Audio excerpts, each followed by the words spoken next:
정리, 그리고 사이값 정리라는 거는 정리라는 이름에서 아실 수가 있겠지만 어떤 공식이나 뭐 계산법이 아니라 개념이에요, 개념.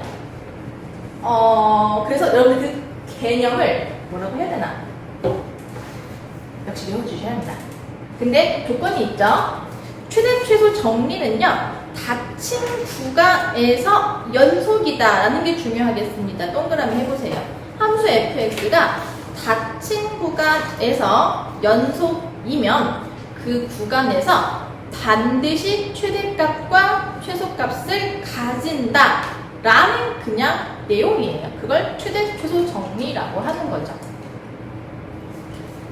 그래서 이거를 여러분들이 이해를 해가지고 최대값, 최소값 구하시면 되는 겁니다. 그렇게 어렵진 않아요. 그러면 왜 닫힌 구간이라는 조건이 붙는 건지, 왜 연속이라고 하는 조건이 붙는 건지 그거를 이해를 해주시면 되는데요. 그 반대되는 경우를 이제 아래쪽에 있는 예시를 가지고 설명을 해보도록 하겠습니다.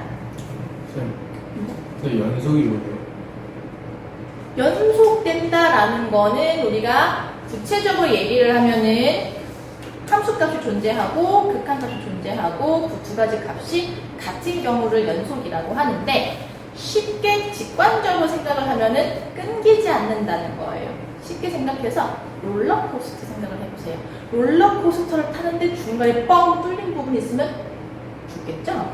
예, 그런 거 없이 그냥 계속해서 이어지는 것을 연속이다 라고 생각합니다. 자, 그래서 아래에 마풀 해설 보시면은 이제 첫 번째는 닫힌 구간이고 연속인 함수예요. 그러면은 당연히 그 구간 내에서 가장 큰 함수값과 가장 작은 함수값을 가지기 때문에 최대 최소값이 존재합니다. 그런데 두 번째 볼게요. 두 번째는 열린 구간이에요. 열린 구간이다 보니까 최대 값을 구하실 수가 없어요. 왜냐하면은 2에서의 함수값을 정의할 수가 없잖아요. 그럼 선생님 그 앞에 있는 1에서의 함수값을 구하면 되지 않나요? 개소리죠. 2에서 지금 이게 2에서 정의가 안 된다는 건데 실수는 무수히 많잖아. 그럼 2보다 바로 앞에 있는 수가 얼마인지 구할 수 있어요? 1.99999999999 이런 겁니까? 아니잖아요. 우리가 2 바로 앞에 있는 실수를 못 구할 수가 없어요. 그러니까 최대값이 얼마인지 구할 수가 없는 겁니다. 물론 이제 가장 아래에 있는 최소값은 1이다 라고 구하실 수가 있는 거죠. 아무튼 열린 구간에서는 최대값과 최소값이 반드시 존재한다 라고 얘기할 수는 없는 거예요. 알겠죠? 그래서 아래 주의를 볼게요. 닫힌 구간이 아닌 구간에서 정의된 연속 함수는 최대값과 최소값을 가질 수도 있고 가지지 않을 수도 있어요. 그래서 반드시 닫힌 구간에서만 가진다라는 거고요. 두 번째, 연속이 아니라면은 아무리 닫힌 구간이어도 최대 최소값이 없을 수도 있습니다. 그 내용은 뒷장 넘어가 볼게요. 자, 뒷장에 맨 아래에 포커스라고 손가락 나와 있는 거 보죠? 보이시죠? 그거 한번 볼 건데요. 지금 1번, 닫힌 구간이 아닌 열린 구간에서는 최대 최소값이 존재하지 않을 수도 있다라는 사실을 방금 말씀드렸고, 두 번째 볼게요. 불연속인 구간에서도 최대값, 최소값이 존재하지 않을 수도 있다라는 거예요. 그래서 지금 첫 번째 그래프를 보시면은 A에서부터 B까지 사이에 중간에 끊겨있는 부분이 있죠. 이게 불연속인 부분이에요. 원태 이해돼요?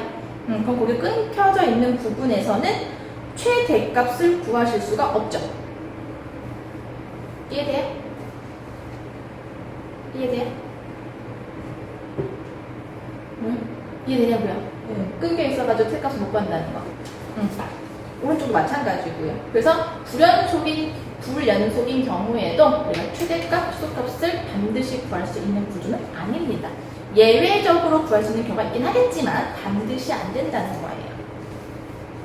그래서 최대값과 최소값이 존재하기 위한 기본 전제 조건은 뭐다? 닫힌 구간이어야 하고, 두 번째, 연속이어야 한다. 이 정도만 기억을 하시면 최대 최소 정리에서는 경우는 어려울 게 없겠습니다. 자, 그럼 보기의 문제를 구하실 때 최대값, 최소값을 구하세요라고 되어 있잖아요. 그럼 여러분들이 뭘 하셔야 되느냐? 일단 주어진 구간에서 다 닫혀 있으니까 연속인지 아닌지를 확인을 해주시고요.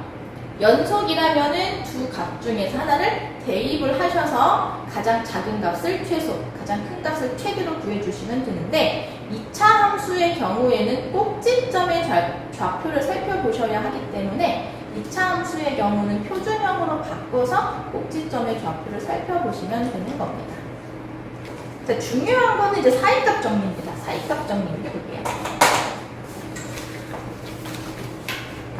우리가 최대 최소 정리에 의해서 사이값 정리를 이제 얘기를 할 수가 있는데 문제에 잘 나오는 부분은 사이값 정리입니다. 자, 개념부터 한번 읽어볼게요. 자, 함수 fx가 닫힌 구간 눌러서 앉으세요. 함수 fx가 닫힌 구간에서 연속이고요. fa랑 fb랑 다르다면 fa랑 fb 사이에 임의의 값 k에 대하여 fc가 k인 C를 만족하는 C가 열린 구간 AB에 적어도 하나 존재한다. 무슨 소린지 읽어봐도 모르겠죠. 우리말인데 우리말이 아닌 것 같은 그런 느낌. 예를 들어서 보도록 하겠습니다. A에서부터 B까지 어떤 함수가 연속이래요. 그러면 끊기지 않고 쭉 연결된다라는 거죠. 그러니까 직선일 수도 있고 곡선일 수도 있고 그거는 모르겠지만 아무튼 끊기지 않는다는 거예요. 이런 식으로. 오케이? 그렇다라고 한다면은 자 FC가 K 이때의 K는 FA와 FB 사이인 K예요. 즉, 요 사이에 K가 있다고 한다면 함수 값이 K인 어떠한 C 값이 A와 B 사이에 반드시 존재한다는 거죠. 적어도 하나. 그게 사이값 정리라고 하는 겁니다.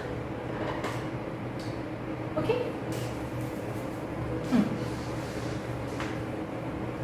역시 사이값 정리는 언제? 닫힌 구간과 그리고 연속일 때 적용할 수가 있는 거고요. 사이값 정리를 적용할 수 없는 예로 불연속인 함수의 그래프가 나와 있죠. 그러니까 사이값 정리를 사용할 때 여러분들이 서술형으로 만약에 서술을 해야 한다라고 하면은 닫힌 구간에서 fx가 닫힌 구간에서 연속이기 때문에 사이값 정리에 의하여 이렇게 구할 수 있다라는 표현을 꼭 적으셔야 돼요. 그러한 표현을 적지 않으면 서술형에서 감점이 됩니다. 그래서 사이값 정리가 적용할 수 있는 조건 두 가지, 닫힌 구간에서 연속이다, 닫힌 구간에서 연속이다 라고 하는 전제 조건을 잘 기억을 해 주시고요. 이거를 그러면은 어떻게 활용하느냐? 자, 사실 여기보다 또 일로 와봐봐. 뒷장 넘어가 봐봐. 바로 4번의 개념을 이해하기 위해서 최대 최소 정리랑 사이값 정리 얘기를 한 거고요. 실제 시험에서 가장 많이 등장하는 거는 바로 이 4번의 개념입니다. 사이값 정리의 활용.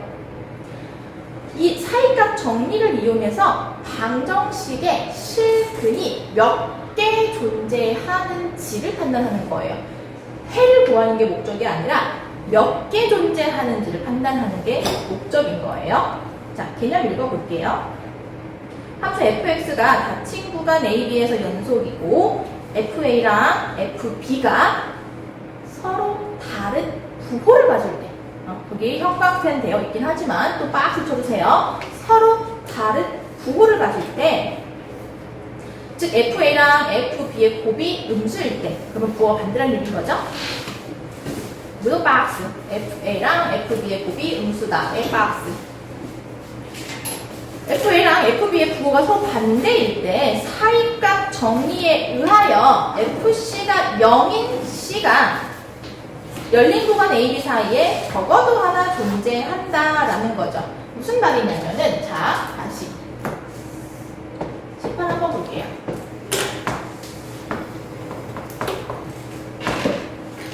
여기 A고 여기가 B가 있는데 FA랑 FB랑 지금 부호가 반대라는 거야. 그럼 예를 들어 가정해가지고 FA를 음수라고 하고요. FB를 양수라고 해볼게요.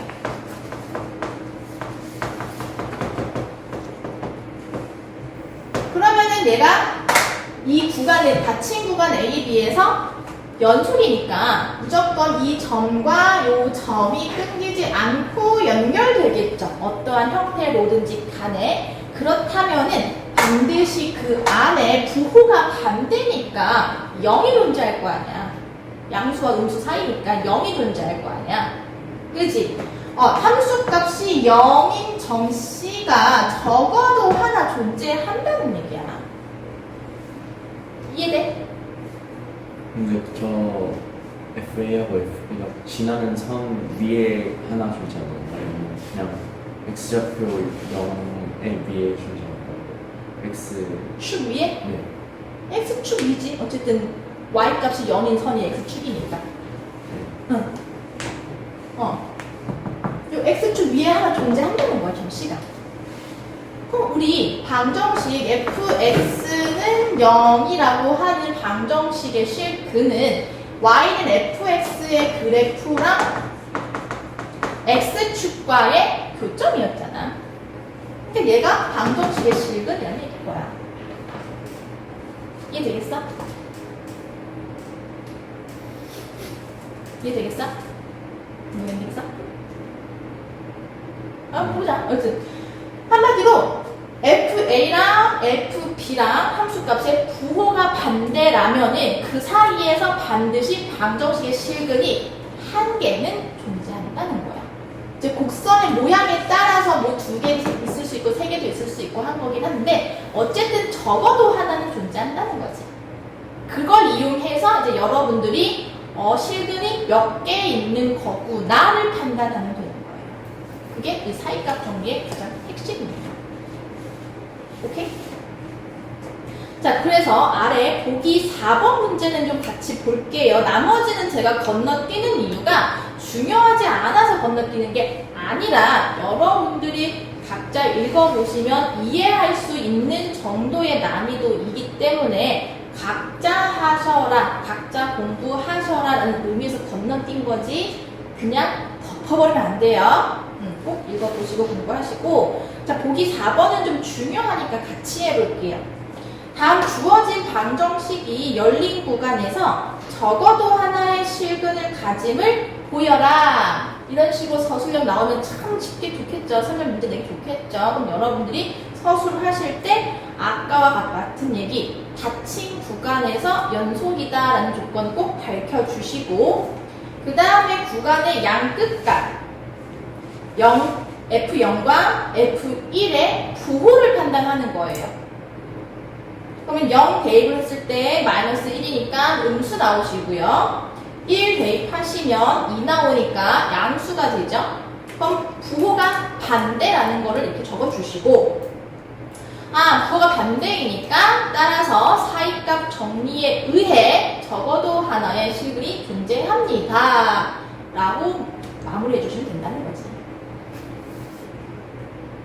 사이값 정리를 푸는 순서가 뭐다? 일단 닫힌 구간인지 확인, 두 번째 연속인지 확인. 물론 대체로 항상 닫힌 구간에서 연속인 함수를 주긴 줄 거야. 근데 어쨌든 그거 확인하시고, 그 다음에 구간의 양 끝각에서의 함수값의 부호를 판단하는 겁니다. 각각 대입을 해서 양수 나오는지 음수 나오는지 부호를 확인하는 게 두 번째. 그래서 부호가 반대라면 그 안에서 실근이 적어도 한 개 존재한다 라고 판단을 하시면 된다 하는 거죠.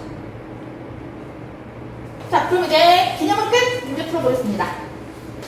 79페이지 풀 개념이 있기 1번.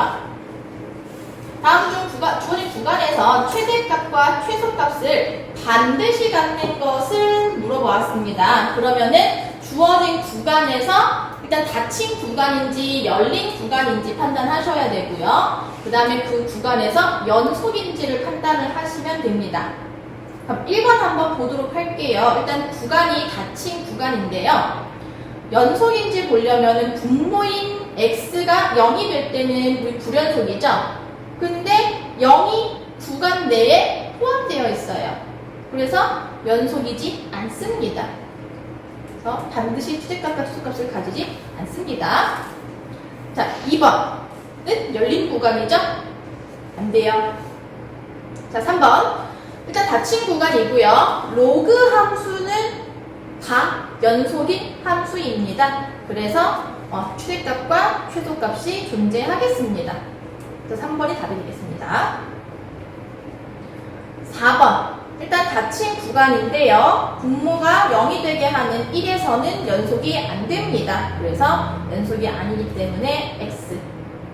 그 다음 5번은 열린 구간이기 때문에 안 됩니다. X. 그래서 조건을 잘 기억을 해주시면 되는 겁니다.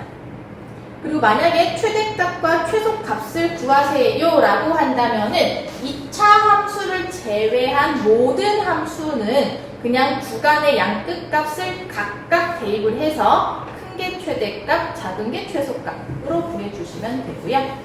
2차 함수는 꼭지점 좌표 구해서 판단하시면 됩니다. 자, 중요한 거 뒷장 사이값 정리 한번 보도록 할게요. 자, 실근이 존재하는 구간을 구하라고 했어요.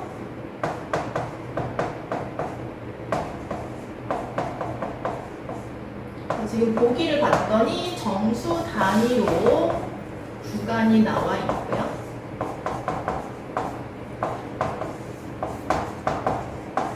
그러면 어느 구간에서 실근을 가지는지 판단을 하세요니까 어느 구간에서의 함수값의 부호가 반대인지 판단하시면 되는 거예요. 오케이? 어떻게? 대입해야지 뭐. 그래서 이거를 fx라고 한다면은 이 구간 양끝값 마이너스 2 대입해보고 마이너스 1 대입해보고 0 대입해보고 1 대입해보고 2 대입해보고 3 대입해보고 선생님이 이렇게 귀찮은 작업을 다 해야 합니까? 다 해야 됩니다. 지금은 다 하셔야 되고요. 물론 이런 유형을 내신에서 내진 않나요? 지금은 그냥 개념을 이해하기 위해서 낸 문제니까 다 해보셔야 합니다. 마이너스 2 대입을 해보시면은 마이너스 8, 마이너스 2, 마이너스 9니까 음수라는 거 아실 수가 있고요. 부호만 판단하면 돼요. 자, 1 대입을 하시면 마이너스 1, 마이너스 1, 마이너스 9니까 역시 음수 되겠습니다. 0 대입을 하시면 마이너스 9예요. 역시 음수 9요. 1 대입하시면 1 더하기 1 빼기 9니까 아직도 음수네요. 2 대입을 하시면은 8 더하기 2 마이너스 9 드디어 양수로 올라왔죠. 그 다음에 3 대입하시면 27 더하기 3 빼기 9이 양수네요. 자, 그러면은 부호가 서로 반대인 구간은 어디하고 어디? 1하고 2 사이에서 부호가 반대가 되고 있죠. 그래서 1과 2 사이에서 반드시 실근을 가진다. 이렇게 얘기를 할 수가 있는 겁니다. 자, 발전 문제 140번 한번 해볼게요. 요거는 좀 기출로 잘 나오는 유형이기 때문에 역시 한번 같이 풀어보도록 하겠습니다. 자, 140번. 지금 x가 a, b, c인 거예요. 그래프 좌표 평면을 한번 그려보자면은 여기가 a고 여기가 b고 여기가 c인 건데 알파하고 베타의 위치가 어디가 될까를 물어보고 있는 거죠. 그러면은 뭘 하라고요? 부호 판단. 그 x 값에서 이 함수의 값이 양수인지 음수인지 부호 판단하면 되는 거예요. a 대입합니다. 이거를 좌변에 있는 식을 fx라고 했을 때 fa를 한번 구해보도록 할게요. 부호만 구하시는 거예요. 부호만. 그렇게 생각하지 마세요. 자, 그럼 a 대입하시게 되면은 얘는 0이 되니까 없어지겠고 여기도 a 대입하시면 0이 되니까 없어지겠고 얘만 남겠죠? 그래서 a-b 곱하기 a-c가 되는데 지금 A, B, C의 계속 관계가 요로 하기 때문에 A-B는 음수, A-C도 음수, 둘이 곱하면 양수 이런 식으로 부호를 판단할 수 있는 거죠. 자, 그럼 두 번째 B 대입합시다. 마찬가지로 X-B가 인수로 있는 곳에는 0이 되니까 2만 남습니다.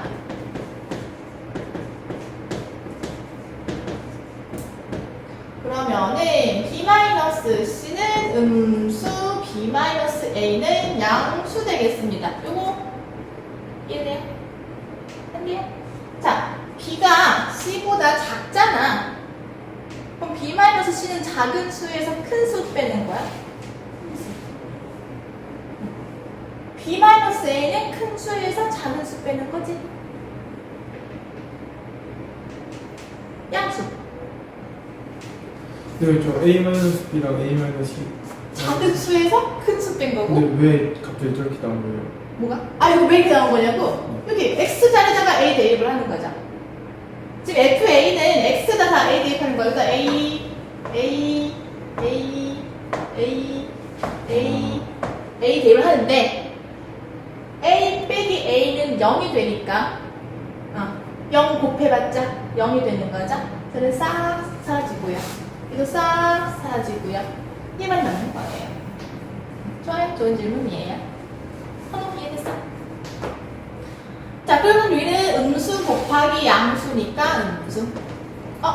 부호가 반대로 바뀌었습니다. 여기에서 실근이 하나 존재하겠어요.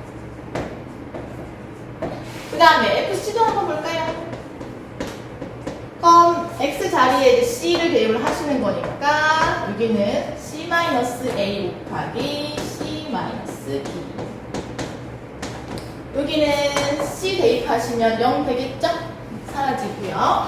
여기도 C 대입을 하시면은 0이 됩니다. 사라져요.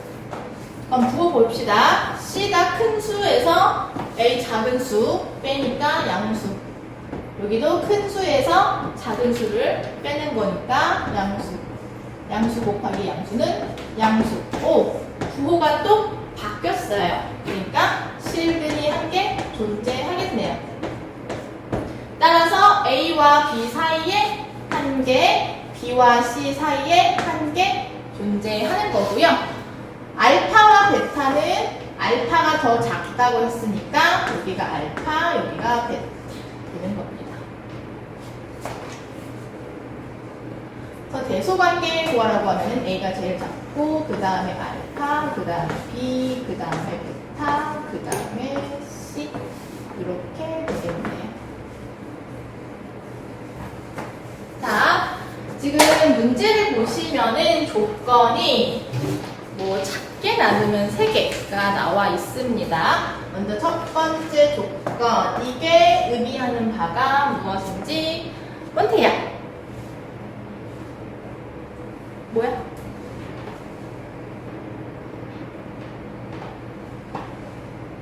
우리가 삼각함수 그래프를 하면서 대칭성에 대해서 얘기한 적이 있어요. 원점 대칭과 Y축 대칭. 그것 중에 하나입니다. 자, 50%의 확률이에요. 원점 대칭일까요? Y축 대칭일까요? 맞습니다. 자, fx하고 f-x의 값이 같다라는 말은 이 함수 fx의 그래프가 y축을 기준으로 대칭이라는 의미였어요. 설명 필요한 친구? 없어요? 없죠? 그러면은 요 두 번째, 세 번째 조건을 통해서 우리가 1과 2 사이에 적어도 실근 1개, 3과 4 사이에 적어도 실근 1개 가지고 있다는 것은 아는데 이 Y축 대칭이라는 조건을 이용하시게 되면 마이너스 1과 F-2도 서로 부호가 반대라는 걸 알 수 있는 거고요. F-3과 F-4의 부호도 반대라는 걸 알 수 있는 거예요. 부연 설명 한번 해볼까요? 예를 들어서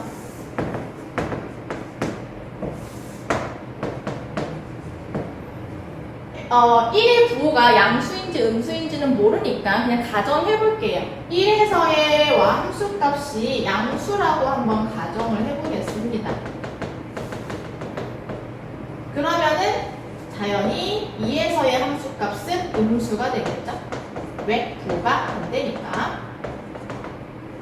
그래서 요 사이에서 실근이 한 개 생긴다는 거고요.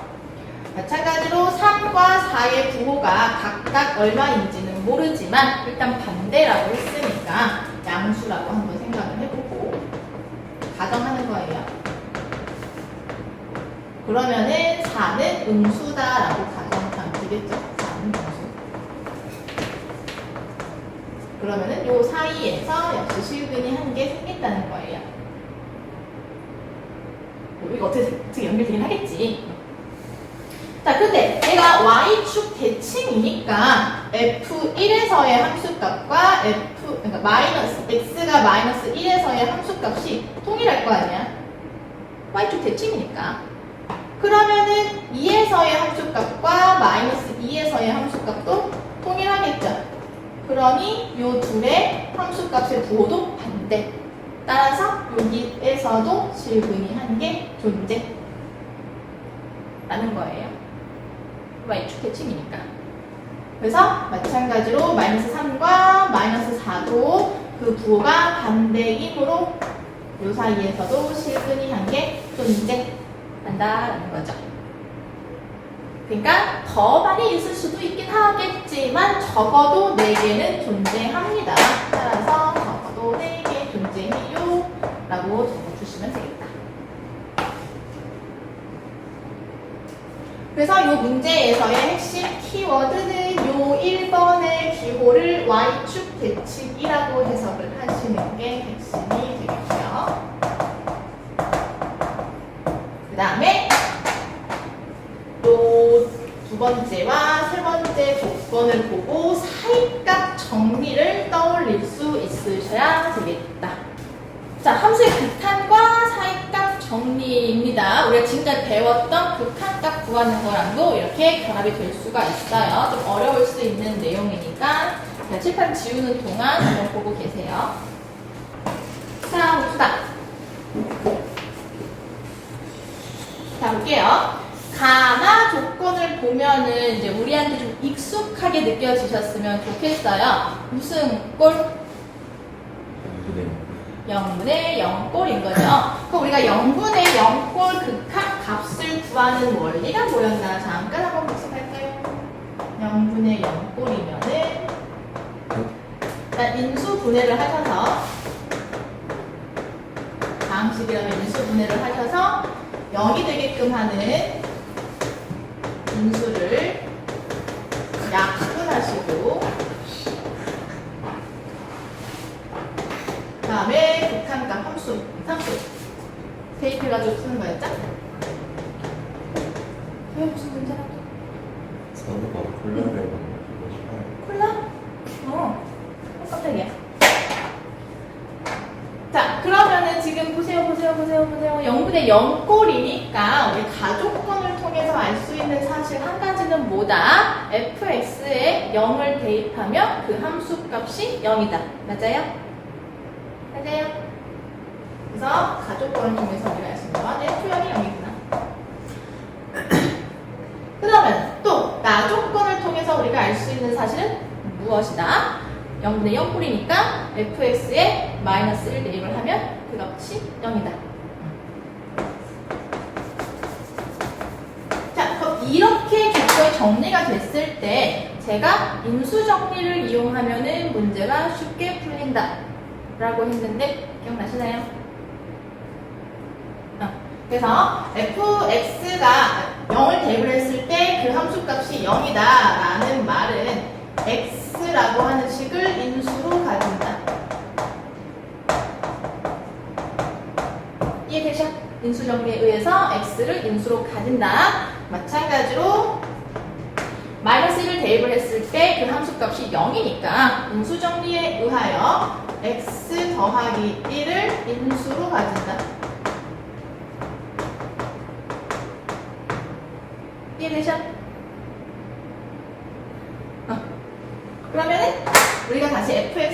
어떻게 쓰실 수가 있냐면은 fx라고 하는 식은 x를 인수로 가지고 있고 x 더하기 1을 인수로 가지고 있고 다른 또 무슨 뭔지 모르겠지만 인수가 있을 수 있을 거 아니야.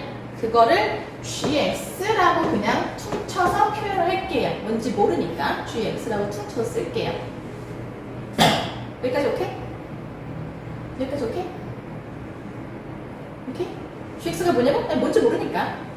fx가 여러 가지 인수들을 가지고 있을 거 아니야. 나 인수들 중에서 뭔지 모르는 인수를 그냥 gx라고 써볼게. 알겠어?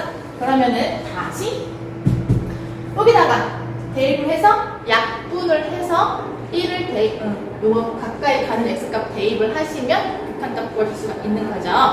그러면은 리미트 x가 0에 가까워질 때 x분의 fx가 이렇게 되는 것이고요. 그러면은 x 약분해 주시면은 식이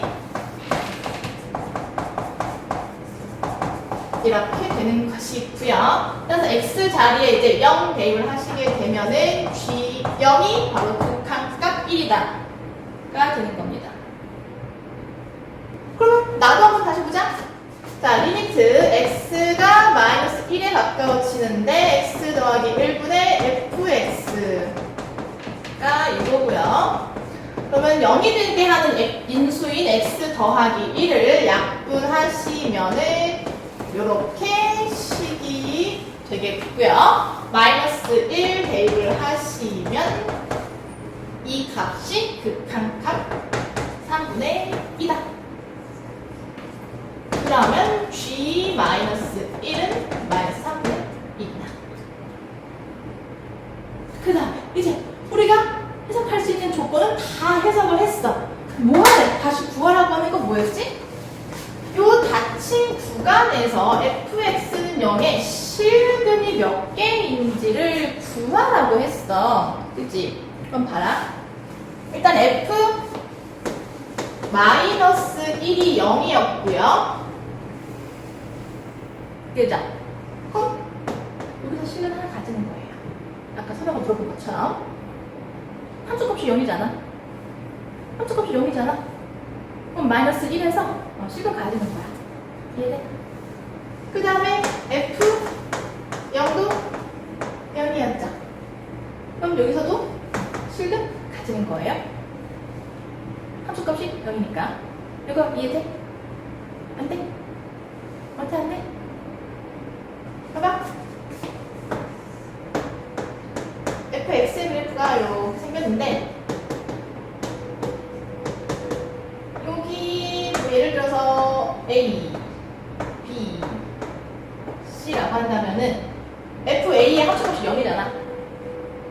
그지? 그럼 a가 이 fx의 실근인 거야. 0이 되게 하는 x값이니까. 이해돼? 그래서 함수값이 0이 되게 하는 x가 실근이야. 그래서 우리 실근 가지는 거야. 이것도 실근 가지는 거야. 여기까지 오케이?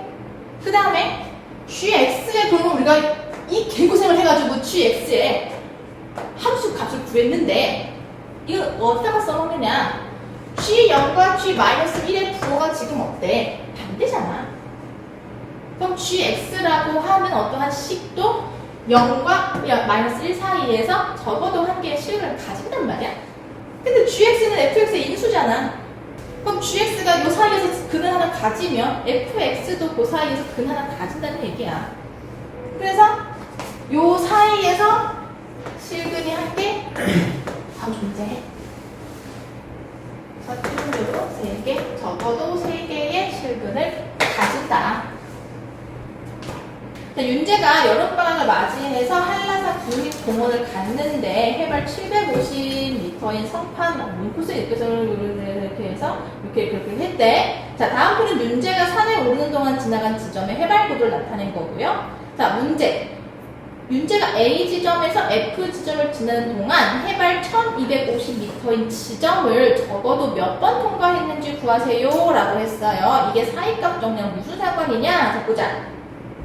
일단 출발 후 시간을 t라고 했을 때 그때의 해발고도의 높이를 ft라고 하면은 우리가 그 시간 t에 따라서 해발고도의 높이는 연속적으로 변화할 거 아니야?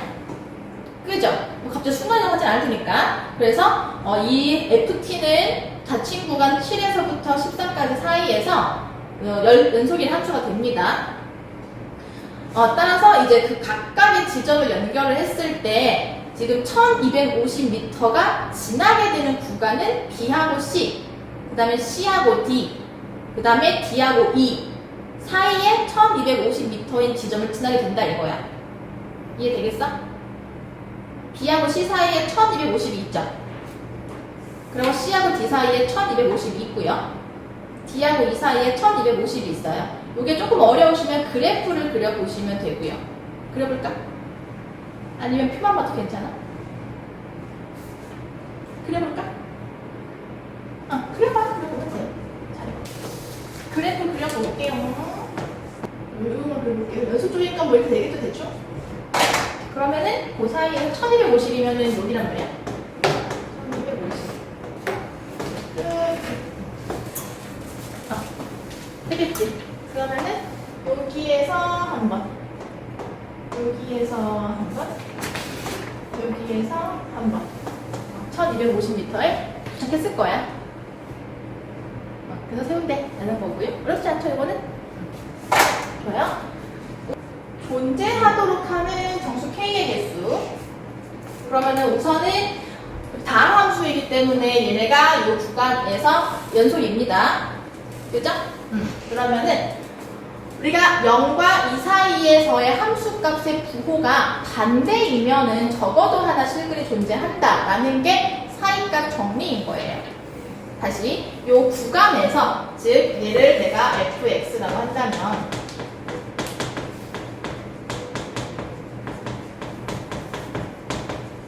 우리가 f0일 때의 함수값이랑 x에 0을 대입했을 때의 함수값이랑 그 다음에 2를 대입을 했을 때의 함수 값이랑 부호가 반대이면은 그 사이에 적어도 하나의 실근이 존재합니다. 가 사이값 정리인 거잖아. 네. 그러니까 곱의 부호가 반대이면 된다. 그러면 요 사이에서 적어도 하나의 실근이 존재하는 거야. 이해될 것 같아? 그래서 이거 부수식 하면 되는 거예요. 0 대입해볼까요? 0 대입하시면 이거 다 사라지고 K-3만 남겠습니다. 이거 F0이고요. 자, F2 구해볼까요? 그러면 8 더하기 1 대입은 더하기 K-3이 F2네요. 그죠? 그래서 이게 0보다 작으면 실근이 존재하는 거예요. 오케이? 그럼 이제 K에 대한 2차 부등식인 거고, 이 2차 부등식의 해를 구해주시면 되는 겁니다.